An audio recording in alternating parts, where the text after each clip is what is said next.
We need to be using technology to bring out the better traits of humanity, not the worst traits of humanity, not the addiction, not the anger, not the hatred, not the disconnectedness, right? The connectedness. Okay, so entrepreneurs are designed to fix the problems of the world. And we have many, many problems in the world today. And I'm going to outline some of them, right? And these are going to seem fairly obvious to you. So we live in structures and systems that are decades old, and in some cases hundreds of years old. The zoning, the structures, even the way that we get around and the things that we do are just antiquated, and there's not a lot of innovation happening in the very ways that we live. And because we live in such a crazy, disconnected way, many of us are traveling half an hour or an hour just to get to work in crowded and crammed transportation systems fueled by fossil fuels that are just known to be destroying the planet. The whole system makes no sense. And you're not despite the fact that we can electrify and make every mode of transportation vastly more efficient, just a small fraction of a percentage has been upgraded and transformed. And it's due to some visionary entrepreneurs facing massive setbacks without a lot of people by their side helping them make change. And then, not to make it any better, the environment that we work in doesn't engage us, okay? Why do you think the whole crypto revolution exists? Well, crypto is a direct result. The cryptocurrencies, the ICOs, all of that. We have alienated a whole generation of millennials that don't want to go and work in any of our existing businesses. They're not entertaining, they're not interesting, they're not doing meaningful things in the world, so they have rebelled and started a whole new world for themselves because we cannot provide them a structure that makes sense. It barely makes sense for us. And then the monetary system, speaking of crypto, is just crazy. There are people homeless around the world who want to work, who want to contribute, who have skills, who have value to add, and they are disenfranchised and abandoned. And then we have people doing near robotic tasks that could be automated. The whole monetary system is not properly distributing the resources. In fact, it's concentrating the resources oftentimes in the hands of bad actors who have no real intent of doing anything for society. And then years and years after their productive period has ended, they start donating money in weird ways that often make no sense to the rest of us. The monetary system is broken. And then if we just want to continue, the political system is no better. The rise of social media has fueled has broken the democratic system, allowing right-wing nut jobs and incompetent people to rise to power, narcissists in many cases, to rise to power, who are now the representatives of us in this democratic world. How does that make any sense? Do people think that these individuals represent our best interests and are going to make the world a better place? Probably not. I think you can look at the sort of disgust and horror on the woman's face in the background there, and it says it all. And then, if that were not enough, we're producing food that we know kills us and selling it and encouraging people through advertisement and other things to buy and eat it when we know that the very things within it are carcinogenic in nature, right? And we've become so disconnected that many of us don't even know how to grow, harvest, or eat anything healthy. Most people don't even know how to cook anymore. And then to cure the diseases that we create, we have this one-size-fits-all medicinal industry that is mass producing drugs, oftentimes very addictive in and of themselves, that create as many side effects as they do solutions, with a completely broken medical system around it, optimized for profits rather than the well-being of the very consumers and patients that they're trying to treat. And all of this has led to massive environmental destruction, right? Where the world, I mean, it's snowing in Barcelona. Do I need to say anything else?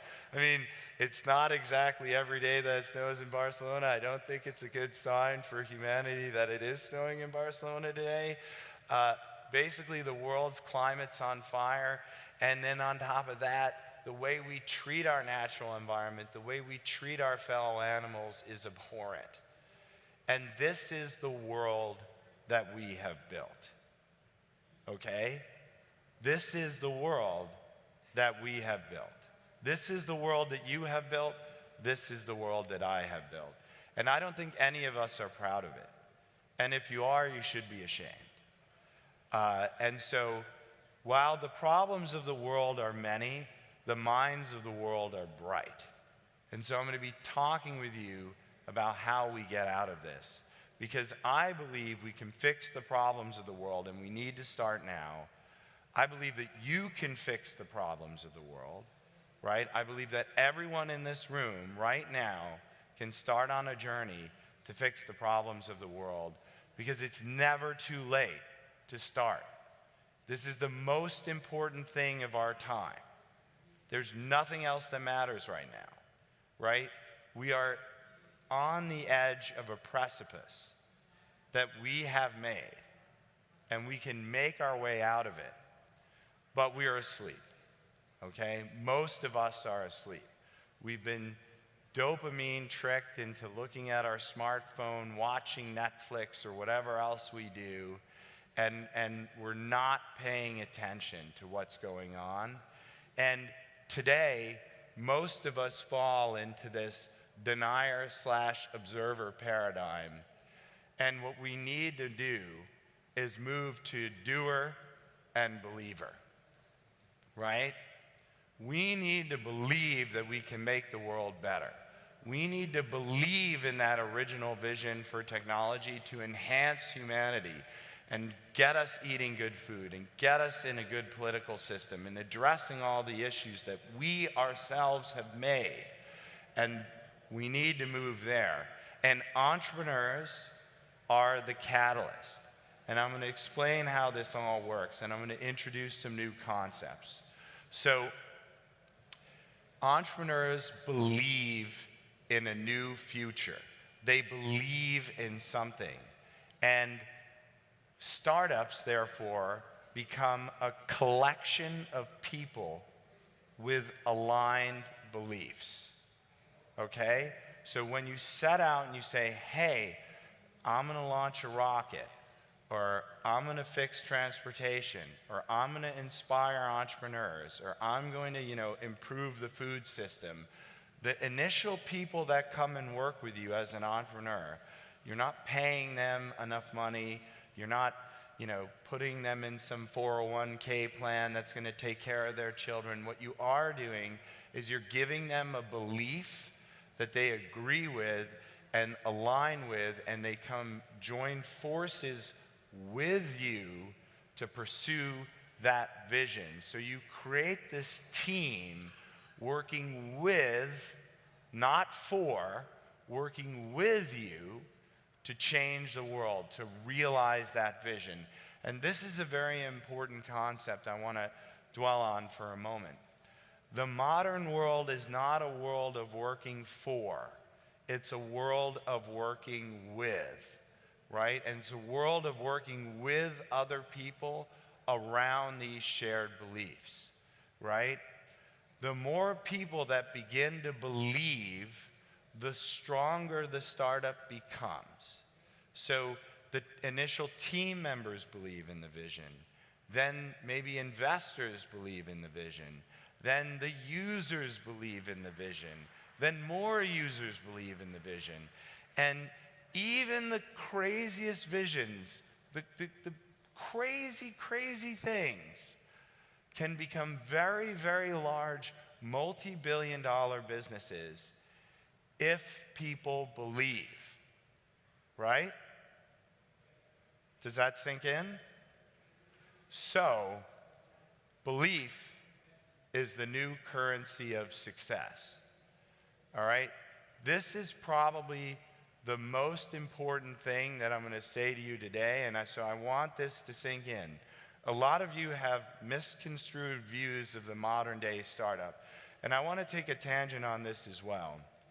So, robots are eliminating the blue-collar jobs. AI is eliminating most of the known white-collar jobs. And the two are converging to eliminate most of the jobs in the middle as well. So within 5 or 10 years from now, every kind of job that we currently take for granted as something we might do with our life, or that you grew up thinking might be there forever, is going to be disrupted. All right? So what is humanity going to do? Right? They're going to align around beliefs. They're going to work on things that they believe in. Work on solving problems that they believe need to be solved. Right? Fixing things that they believe need to be fixed. Introducing ideas and things that they believe are needed to make society better. And we will rally around these beliefs, and these beliefs will take hold. And so the future success of an entrepreneur and the future success of a company will be based on belief. And I want to talk about how that's manifesting itself today in a company, let's say, like Facebook. So people believed that connecting with people, that having a unified area for their friends to get together would make the world a better place. And Facebook abused that belief by making the product addictive, by taking advertisements and other things that were false and derogatory and fake in nature. And it's eroding our belief in the product, and ergo, it's struggling now on many different fronts to maintain the growth and success that it's had. And it's not a crisis of product, it's not a crisis of PR, it's a crisis of belief. And if someone like a Mark Zuckerberg doesn't get up and apologize for the horrendous damage that he and the company he created has done to society, that company will start to fail and die, because it cannot and will not continue to maintain our belief that what they're doing is good for us, it's good for our children, and good for our friends. So belief is the currency of modern day success on a startup level and even on a big company level. Everyone needs to get people to buy in to what they're trying to do and believe that it's the right thing.